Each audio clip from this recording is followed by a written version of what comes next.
Welcome back to Fig and Farm at Home, where we design happy living. I am so glad you're here with me today. We are talking about something that all of you have asked about. And you might not have asked about it verbally, but I think you're wondering. Are you curious what it is? I bet you are. Here's what we're talking about today. We are talking about how you can have a little bit of personality, a little bit of uniqueness to your home style on a Target budget.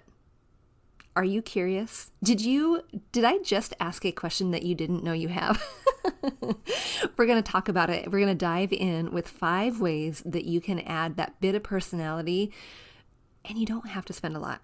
That is the mission here at Fig and Farm at Home. You don't have to spend a lot. You can have big style in your home without breaking the bank. That's why we do what we do, because sister, until I can find that money tree in the backyard, I don't know. It's not growing in my yard. Maybe it's growing in yours, but I have a feeling it is not. So until I know how to plant one, until I know how to harvest one, until I know if they truly exist, I am going to continue bringing you tips on a budget, and this is a good one. So you're going to want to stick around for this one. Enjoy today's show. We grew up with the phrase, home is where the heart is. But our culture has shifted, and now the message is, home should be Pinterest perfect. I'm calling BS on that message. Home, it's not about the stuff, it's about the story. And whether you know it or not, your home is a reflection of you and is already saying something. So what is it that you want it to say? Hey, I'm Danny, a former first grade teacher turned home decorator. Going from a dual income to a single income so I could stay home with my babies meant budget, like ramen eating, Goodwill shopping budget. And I learned a few things along the way, like how to bring big style to your home without breaking the bank. And I'm sharing it all with you. Tips, tricks, decor, and design advice so you can learn to tell your story with your style.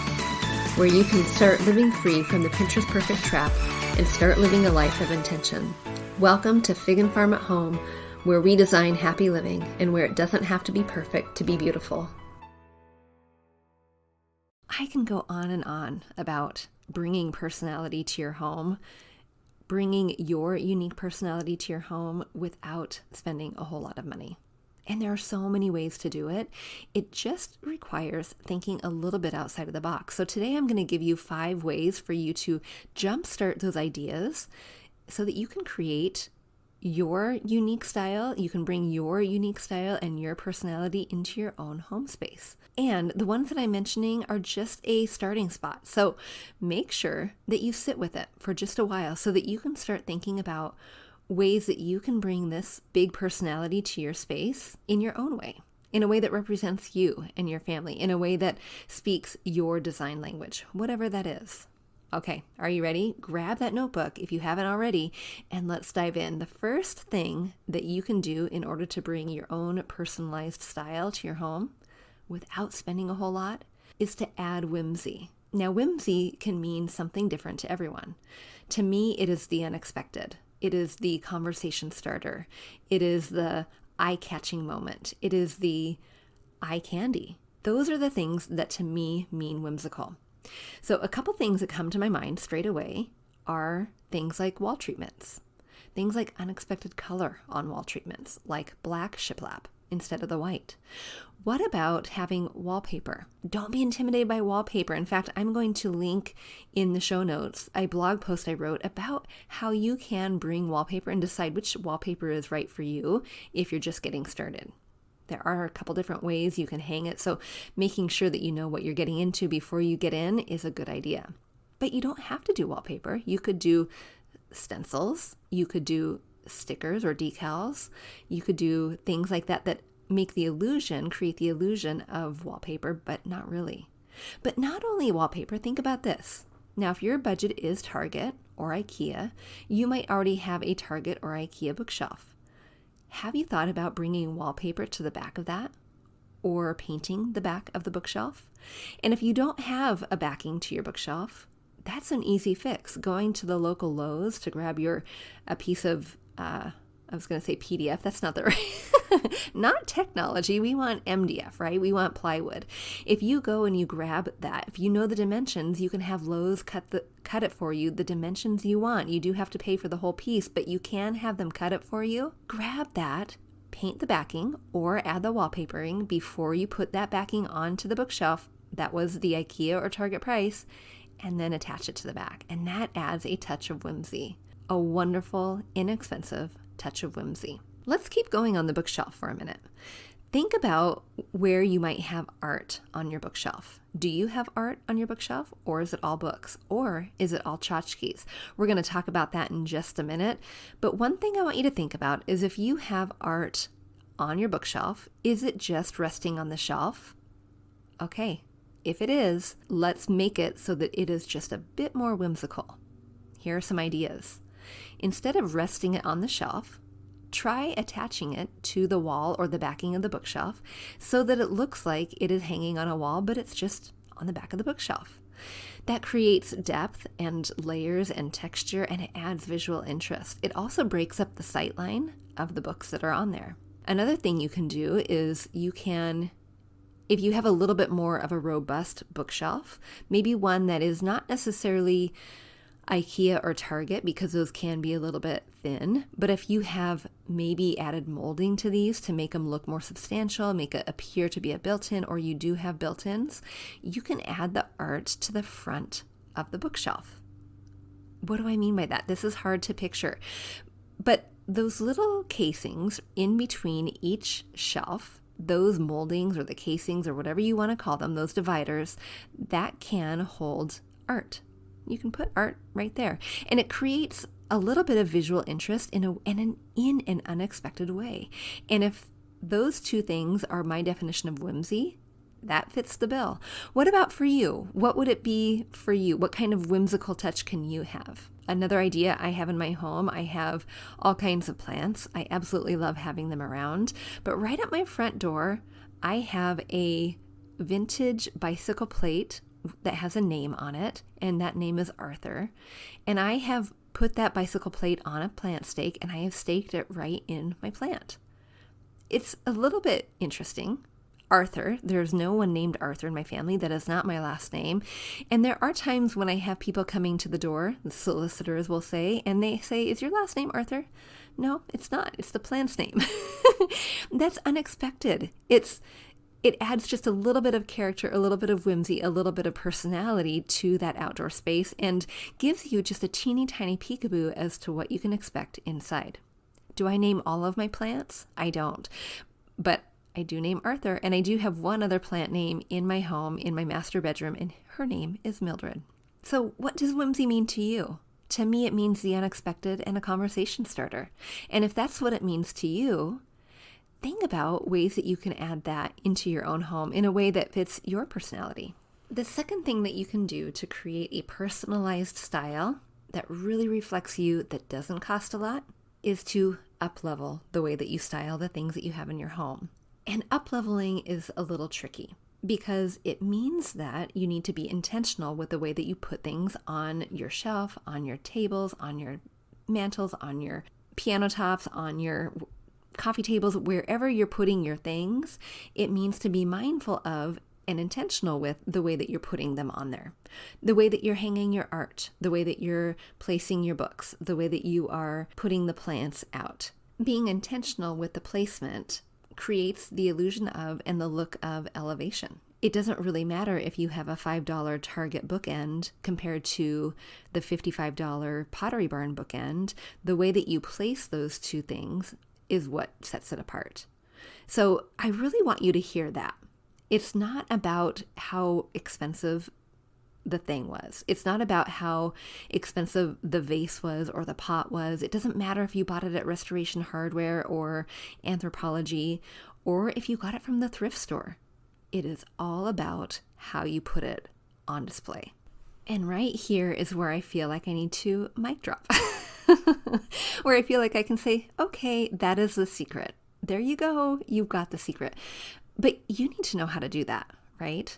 You need to know how to put things on display on your bookshelf, on your mantles, on your credenzas, your tablescapes, your coffee tables, all of the places so that it looks elevated. And that is what my bookshelf style guide is for.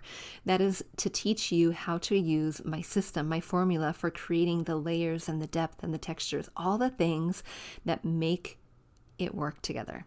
that set your 77-cent vase apart from the Anthropologie $77 vase, it doesn't really matter the price point. It really matters how you put it out, how you style it.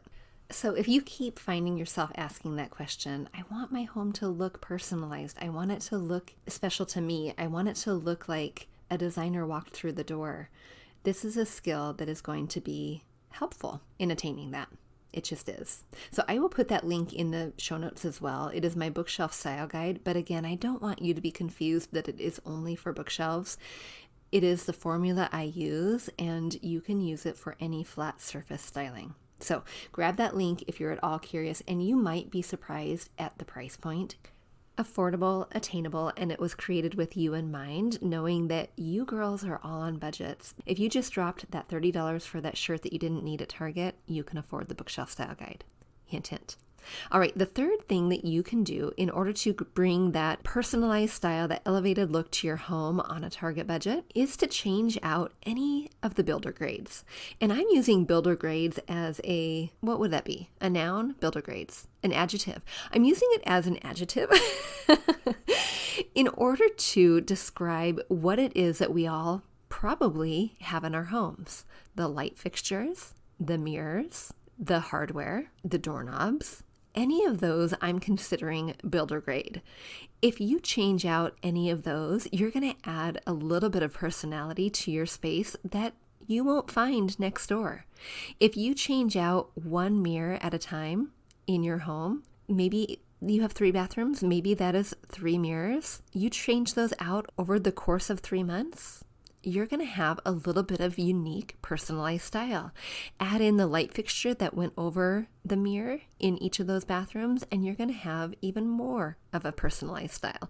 So being mindful of those builder grades that kind of, if I'm being at all honest, these kind of bring down the look of a home. It can be a new build, and new builds generally have a little bit of elevated style already attached to them, but not always and not all of them. So if you change those out little by little, you're going to be adding personality to your home, and it doesn't have to cost a lot. But one bonus tip for saving money as you're doing that, if you know that you want to change out 3 of those bathroom light fixtures, save your money, buy all 3 at once so that you can hire the electrician for one stop at your house. You will save money by having him come over one time, or her come over one time to change those out, than having them come over one at a time for the next several months. So extra bonus tip for you. Another side bonus, when you are wanting to make some change in your home and it requires a little bit of skill level that maybe you're not quite comfortable with doing on your own, maybe getting hubby to join you, he's a little too busy, isn't as invested in the project as you are, but you know you can do it with a little bit of help, ask a girlfriend. Ask a girlfriend to see if they can come over and help. Now, I don't want to just say ask the girlfriend. Ask the girlfriend, and if she has a similar project she wants to do, trade. She helps you, you help her. Or if she is super, super handy and she has already done some of these projects, see if there's a trade that would be beneficial for her.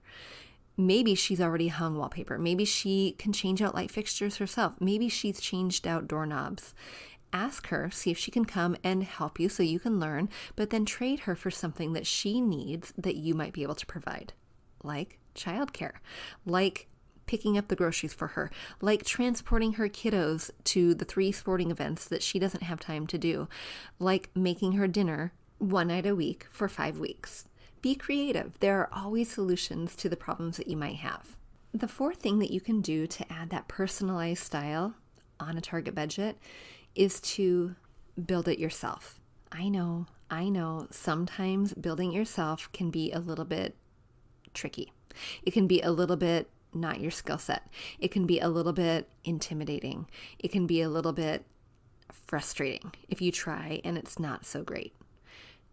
In fact, you know what? I'm going to stop there. If that is you, I want you to go back and listen to last week's episode where I talked about appropriately assigning yourself and practicing DIY skills in order to make these things your skill set. Make these things that you are convinced that you are no good at, making them a skill that you know how to do and to be confident in them, to grow in confidence so that you can really and truly create this home that you love. So if your DIY skill is not capable enough right now, today, of building the bookshelf, that's okay.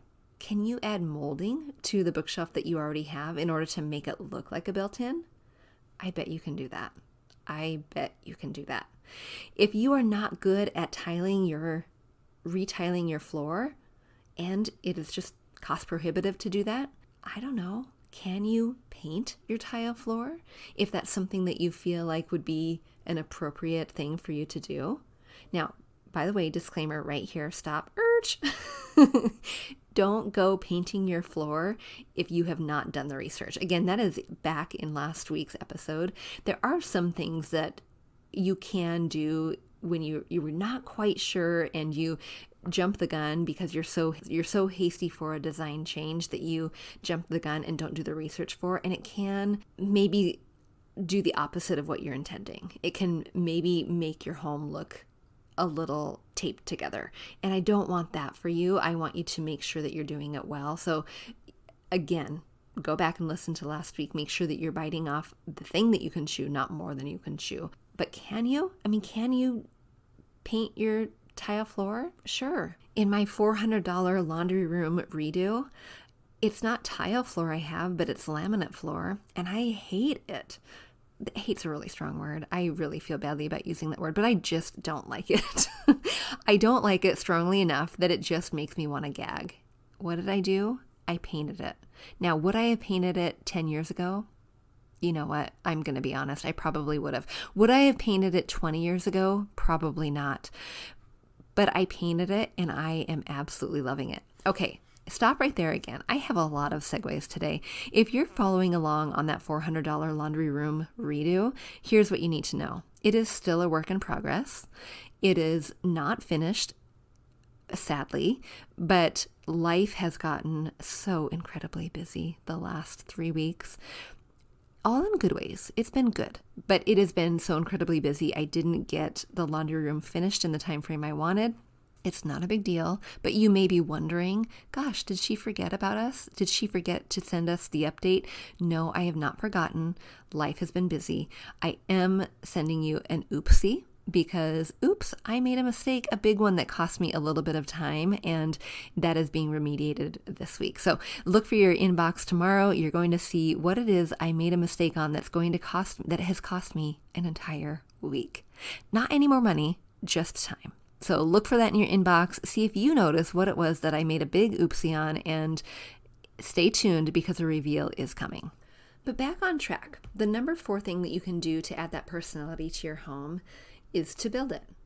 If you are not necessarily able to build a bench, we'll say, but you found a bench that you love and you can just reupholster it, that's what I mean by build it. Adding just that little bit of touch, that little bit of extra that makes it look like something you did not just purchase at Target.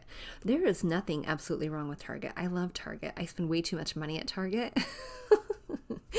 And my little red card will beep in approval every time it says, hey, you saved so much money.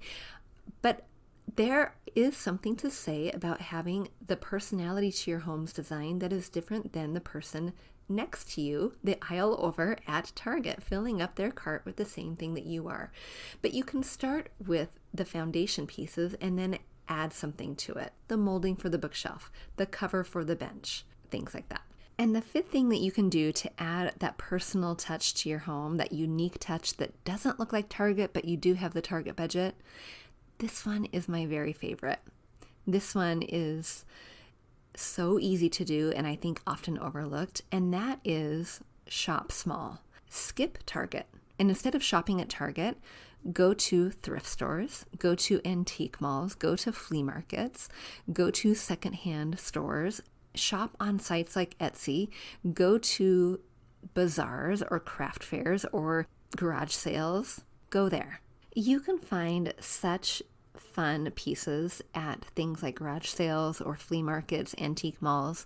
You can find so much fun stuff that you won't necessarily find at Target.